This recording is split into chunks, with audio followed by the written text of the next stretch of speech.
In this video, we'll demonstrate how to download and install DaVinci Resolve 18. But before we dive in, I'd like to invite you to hit that like button if you're excited to learn about downloading DaVinci Resolve 18, and share your thoughts in the comments below. Your feedback helps us create better content for you. Let's get straight into it. Firstly, open a web browser. Any browser works, but for this demonstration, I'll use Google Chrome. Head to a search engine and look for DaVinci Resolve. It's crucial to download it safely, and I'll guide you through it. Once you've found the official website, which is blackmagicdesign.com, as they own DaVinci Resolve 18, click on it. Scroll down through the information until you reach the section Two Great Versions.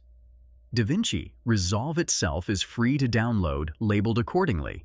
Click on Free Download. You'll find options for DaVinci Resolve 18 Beta or DaVinci Resolve 17. For this guide, we're focusing on DaVinci Resolve 18. Choose your operating system. Whether you're on Mac, Windows, or Linux, select the appropriate one. You'll need to fill in some information on the following page. Once you've entered the details, click on Register and Download. The download, approximately 2.9 gigabytes, should start instantly.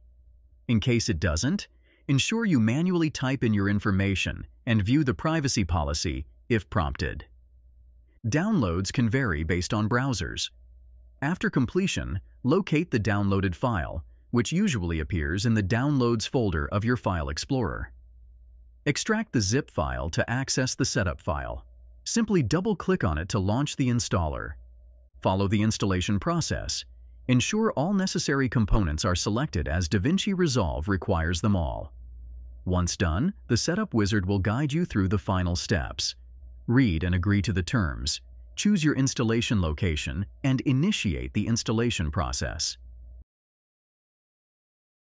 After completion, you may need to restart your computer, so keep that in mind. Once restarted, you'll find the DaVinci Resolve icon on your desktop, or can search for it using the search function. Open the application. When you first launch it, there might be a brief delay as it initializes. You'll be greeted with the DaVinci Resolve 18 interface, equipped with various sections like Media, Cut, Edit, Fusion, Color, Fairlight, and Deliver. Congratulations! DaVinci Resolve 18 is now ready for use. Drag in your media files and start editing. If you found this video helpful, please take a moment to like, comment, and subscribe to the channel for more tutorials. For more information, visit MediaMagnetGuide.com.